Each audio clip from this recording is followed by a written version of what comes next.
Les élucubrations d'Hermeline sur Radio U 101.1 FM. C'est dimanche, il est 21h à Brest, vous êtes à l'écoute de Radio U sur 101.1 FM. Chers auditeurs, bonsoir, c'est l'heure des élucubrations d'Hermeline. Et vous, quel est votre souvenir vintage un dimanche sur deux sur Radio U 101.1 FM? Cet été, les élucubrations d'Hermeline vous proposent une série de 4 émissions originales. Parce que le 9 septembre à 20h, je serai sur scène à la Comédie du Finistère aux Ateliers des Capucins à Brest pour mon premier Seul en scène. Un spectacle dans le prolongement de l'émission Les élucubrations d'Hermeline. Et vous, quel est votre souvenir vintage sur Radio U? 1h15 intimiste et interactive avec le public. Et un spectacle qui sera mis en scène par Hugo Laborie, mon prof d'impro à la Comédie du Finistère, que j'ai invité cette année, le 7 juin de mémoire, pour une émission sur l'impro. Et j'ai eu envie, pour préparer ce spectacle, de tester et partager avec vous une expérience inédite en radio, la mise en scène audio. Et j'ai fait appel pour cela à 2 artistes metteurs en scène de grand talent avec lesquels j'ai été en stage à la Maison du Théâtre de Lambézélec à Brest. Delphine Vespier, qui a fondé la compagnie Batailla. Bonsoir Delphine. Bonsoir Isabelle. Et qui sait comment porter haut la voix, et Steve Brudet-Nelson, qui a fondé le Théâtre de la Coche à Brest, qui se définit comme un enceneur. Et nous verrons ça plus tard avec Steve lorsqu'il me rejoindra. Alors Delphine, déjà, ce serait sympa si tu pouvais te présenter aux auditeurs et présenter la compagnie Batailla. Oui. Alors, et puis, juste dire, l'intitulé du stage à la Maison du Théâtre, c'était porter haut le texte. Et moi, j'aime bien dire oser lire. Voilà.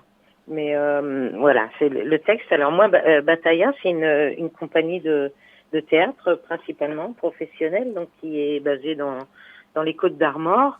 Et Batailla est née suite à une expérience assez longue d'une autre compagnie que j'avais créée pour pouvoir travailler avec des artistes de Cuba, donc de la Havane principalement.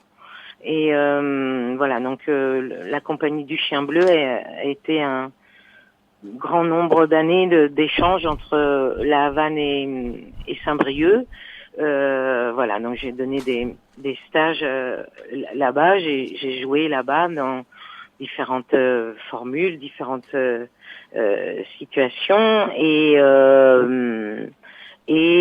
voilà. Et puis mes compagnons de route sont maintenant partis, et donc l'aventure à Cuba s'est éteinte en même temps qu'eux, et même si je garde un lien fort avec ce pays.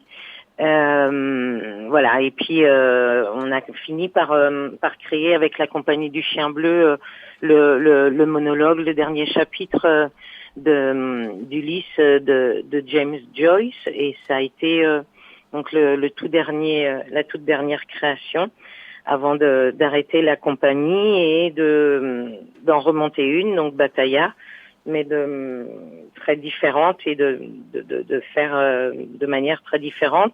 Et moi, je m'étais rendu compte, en fait, au fil du temps, que les gens prenaient de moins en moins la parole pour pouvoir affirmer leur point de vue, et que au fil des années, ça fait à peu près une vingtaine d'années que je suis sur cette idée de comment transmettre, comment faire en sorte d'entendre des lectures justes, et comment faire en sorte de transmettre tout ce que j'ai pu vivre avec différents metteurs en scène et différentes expériences, pour que les gens puissent se sentir à l'aise pour lire.